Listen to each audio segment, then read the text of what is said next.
पहलगाम हमले के बाद से ही सरकारी कवियों ने पाकिस्तान के खिलाफ मोर्चा खोल दिया है। अब इन्हें पाकिस्तानियों के कटे हुए सिर चाहिए। पाकिस्तान से युद्ध ठान लेना देश के हजारों सैनिकों की जान जोखिम में डालना है। तुम्हारा इंटेलिजेंस क्या कर रहा था?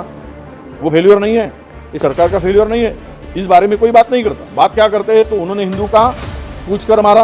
अरे कोई टेररिस्ट को पूछने तक समय होता है क्या? उनके कान में जाके नजदीक जाके पूछेगा। पुलवामा की शहादत को याद रखो और अब हम बालाकोट करेंगे, ये करेंगे, वो करेंगे। 3 टायर सिक्योरिटी रहते हुए भी एक ऐसा लैब्स हुआ, तो ये सिक्योरिटी लैब्स है। इंटेलिजेंस फेलियर नहीं था, इंटेलिजेंस इनपुट्स होने के बावजूद अटैक हो गए। भारत के प्रथम सीडीएस स्वर्गीय जनरल विपिन रावत जी ने अपने एक भाषण के दौरान कहा था कि जब कभी भी भारत जंग लड़ेगा तो वो जंग 2.5 मोर्चों पर होगी।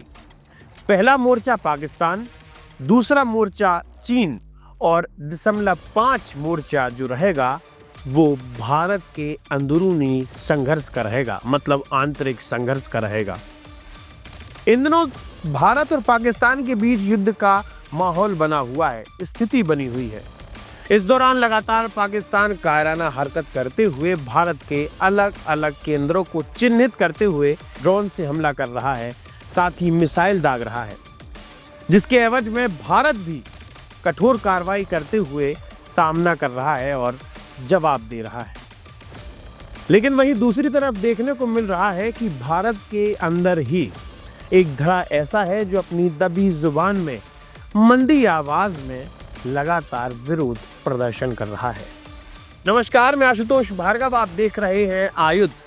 आज की वीडियो में हम आपको बताएंगे कि देश का एक धड़ा ऐसा भी है जो देश के एक नेता की आलोचना करते करते पूरे देश और देश के शौर्य की आलोचना करने लगा है, जिसका फायदा पाकिस्तान बखूबी उठाने की कोशिश कर रहा है।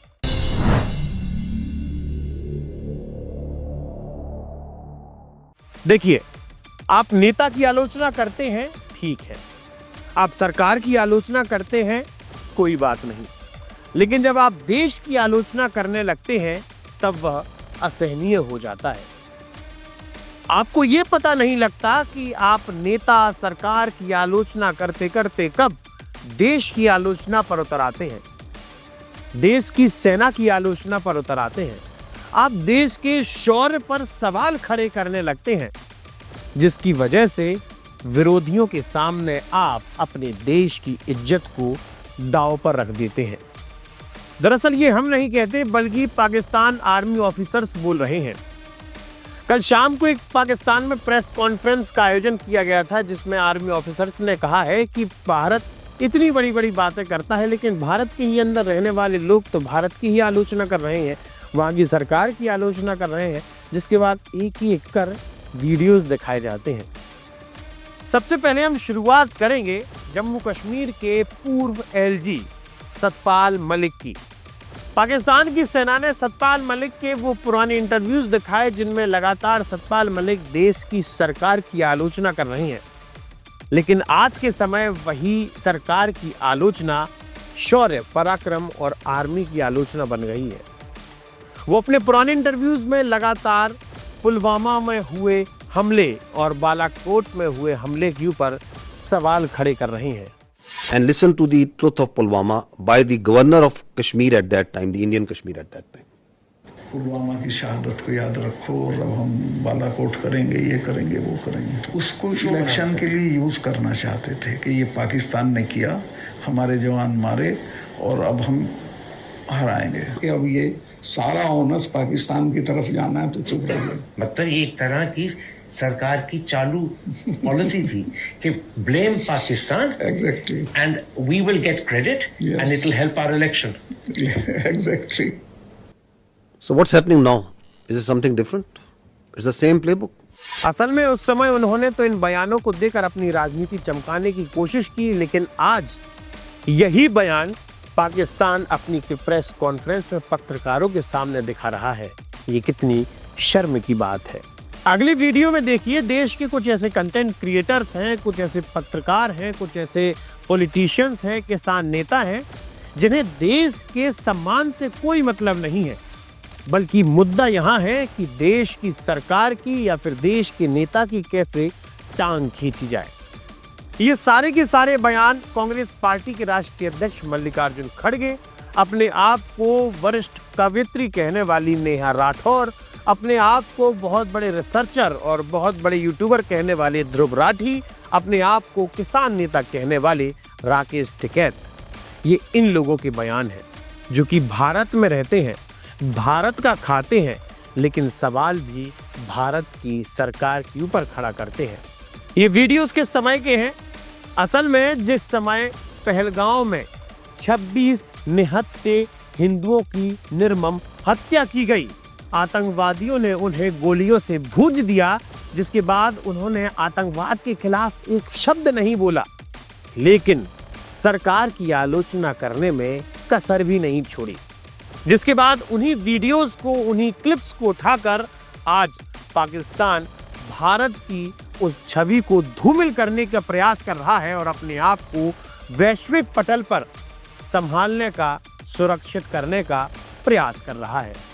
3 टायर सिक्योरिटी रहते हुए भी एक ऐसा लैब्स हुआ और ये सिक्योरिटी लैब्स कोई इंटेलिजेंस फेलियर नहीं था, इंटेलिजेंस इनपुट्स होने के बावजूद अटैक हो गए। ये जो एक घटना घटी है, इससे लाभ किसको हो रहा है? कहाँ ढूंढते फिरोगे भाई? जो तो आपके बीच में यही हो रहा हो, या कोई कश्मीर के लोग अपने यहाँ पे घटना करके आबाद होंगे? देश में अब तक के सारे बड़े आतंकी हमले भाजपा की सरकार में हुए हैं और भाजपा की सरकार आते ही देश और देशवासी सभी खतरे में आ जाते हैं। पहलगाम हमले के बाद से ही सरकारी कवियों ने पाकिस्तान के खिलाफ मोर्चा खोल दिया है और वीर रस की कविताएं पढ़ना शुरू कर दी। देश के गृह मंत्री ने क्यों नहीं लिखा और प्रधानमंत्री को हमले के तुरंत बाद आतंकियों को धमकाने के लिए बिहार में रैली करने की क्या जरूरत?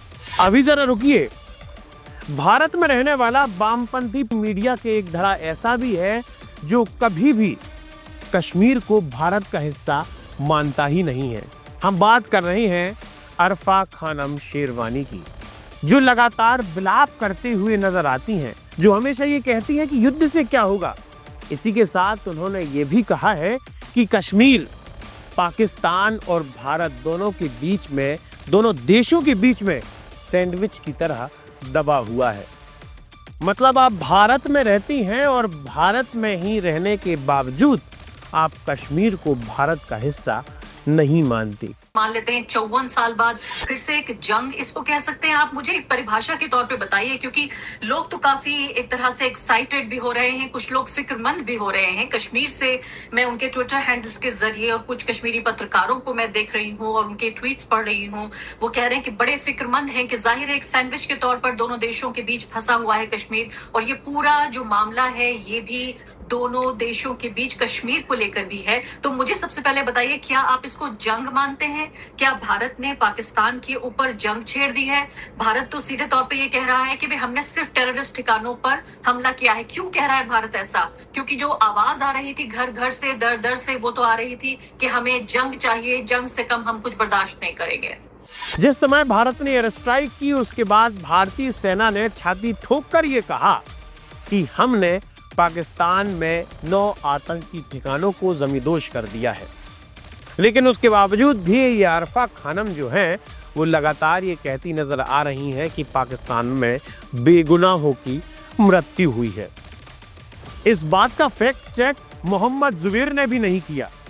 मोहम्मद जुबैर बस उस तरीके के मीम्स, उस तरीके के फोटोज दिखा रहे हैं जिनमें ये स्पष्ट नजर आ रहा है कि देश को ही ये कई टुकड़ों में बांटने की कोशिश कर रहे हो।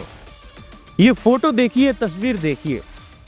इसमें एक तस्वीर है सीमावर्ती राज्य जो कि पाकिस्तान की सीमा से लगे हुए हैं, वो दुखी नजर आ रहे हैं, और जो अलग राज्य हैं जो सीमा से दूर हैं वो खुश नजर आ रहे हैं। ये फैक्ट चेकर मोहम्मद जुबैर लगातार देश के ही अलग अलग राज्यों में फूट डालने की कोशिश कर रहे हैं। अब सवाल ये उठता है कि इन गद्दारों के साथ क्या होना चाहिए।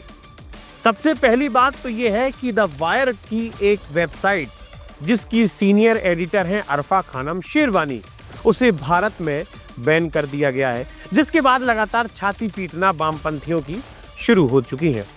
लेकिन सवाल ये उठता है कि जो भी भारत के स्वाभिमान, सम्मान, अस्मिता पर सवाल खड़ा करने की कोशिश कर रहा है, उनके ऊपर जल्द से जल्द कार्रवाई होनी चाहिए। उनके चैनल्स, उनके प्लेटफॉर्म्स को जल्द से जल्द ब्लॉक करना चाहिए। भारतीय विदेश मंत्रालय की प्रेस कॉन्फ्रेंस में यह कहा गया था कि लगातार पाकिस्तान मिसकम्युनिकेशन करके, मिस इन्फॉर्मेशन से लोगों को भ्रमित कर रहा है। लेकिन ये मिस इन्फॉर्मेशन आ कहां से रही है? यहीं भारत के इसी जिहादी और वामपंथी गैंग की तरफ से।